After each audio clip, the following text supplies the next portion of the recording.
اعوذ باللہ من الشیطان الرجیم بسم اللہ الرحمن الرحیم۔ السلام علیکم۔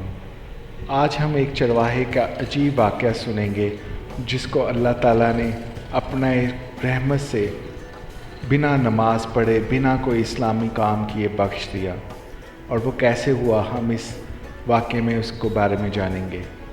ایک چرواہے کا عجیب واقعہ۔ غزوہ خیبر کا وقت تھا۔ ایک چرواہا حضور اقدس صلی اللہ علیہ وآلہ وسلم کی خدمت میں آیا۔ وہ یہودیوں کی بکریاں چرایا کرتا تھا۔ اس چرواہے نے جب دیکھا کہ خیبر سے باہر مسلمانوں کا لشکر پڑاؤ ڈالے ہوئے ہے، اس کے دل میں خیال آیا کہ میں جا کر ان سے ملاقات کروں اور دیکھوں کہ یہ مسلمان کیا کہتے ہیں اور کیا کرتے ہیں۔ چنانچہ بکریاں چراتا ہوا مسلمانوں کے لشکر میں پہنچا اور ان سے پوچھا کہ تمہارے سردار کہاں ہیں؟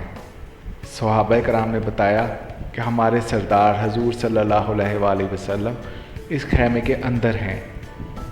پہلے تو اس چرواہے کو ان کی باتوں پر یقین نہیں آیا۔ اس نے سوچا کہ اتنے بڑے سردار ایک معمولی سے خیمے کے اندر کیسے بیٹھ سکتے ہیں۔ اس کے ذہن میں یہ تھا کہ جب آپ اتنے بڑے بادشاہ ہیں تو بہت ہی شان و شوکت اور ٹھاٹ باٹ کے ساتھ رہتے ہوں گے، لیکن وہاں تو کھجور کے پتوں کی چٹائی سے بنا ہوا خیمہ تھا۔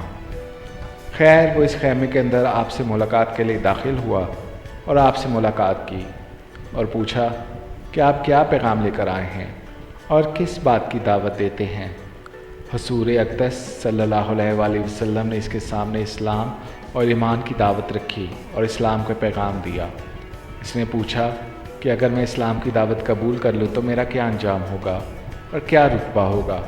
حضور اقدس صلی اللہ علیہ وآلہ وسلم نے فرمایا کہ اسلام لانے کے بعد تم ہمارے بھائی بن جاؤ گے اور ہم تمہیں گلے سے لگائیں گے۔ اس چرواہے نے کہا، آپ مجھ سے مذاق کر رہے ہیں؟ میں کہاں اور آپ کہاں؟ میں ایک معمولی سا چرواہا ہوں اور میں ایک سیاہ فام انسان ہوں۔ میرے بدن سے بدبو آ رہی ہے۔ ایسی حالت میں آپ مجھے کیسے گلے سے لگائیں گے؟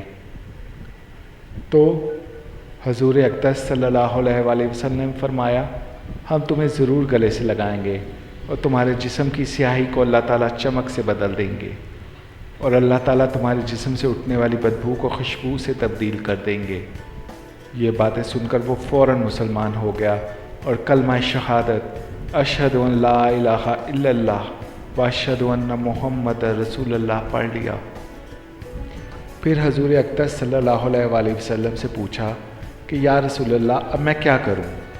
آپ نے فرمایا کہ تم ایسے وقت پر ایمان لائے ہو کہ نہ تو اس وقت کسی نماز کا وقت ہے کہ تم سے نماز پڑھواؤں اور نہ ہی روزے کا زمانہ ہے کہ تم سے روزے رکھواؤں۔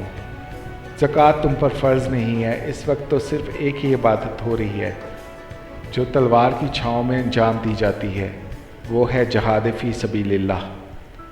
اس چرواہے نے کہا، یا رسول اللہ صلی اللہ علیہ وسلم، میں اس جہاد میں شامل ہو جاتا ہوں، لیکن جو شخص جہاد میں شامل ہوتا ہے اس کے لیے دو میں سے ایک صورت ہوتی ہے، یا غازی یا شہید۔ تو اگر میں اس جہاد میں شہید ہو جاؤں تو آپ میری کوئی ضمانت لیجئے۔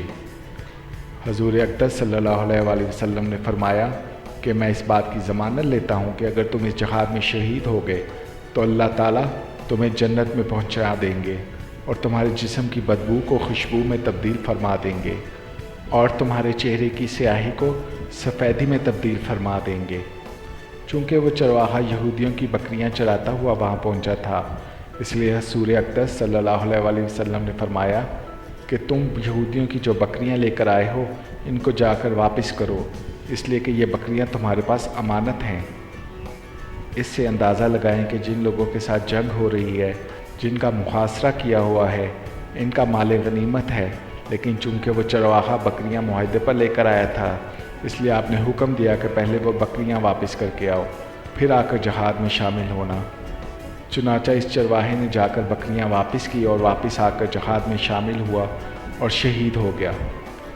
جب جنگ ختم ہو گئی تو حضور اقدس صلی اللہ علیہ وآلہ وسلم لشکر کا جائزہ لینے لگے۔ ایک جگہ آپ نے دیکھا کہ صحابہ کرام کا مجمع اکٹھا ہے۔ جب آپ قریب پہنچے تو ان سے پوچھا کہ کیا بات ہے؟ صحابہ کرام نے فرمایا، جو لوگ جنگ میں شہید ہو گئے ہیں ان میں سے ایک آدمی ایسا بھی ہے جس کو ہم میں سے کوئی نہیں پہچانتا۔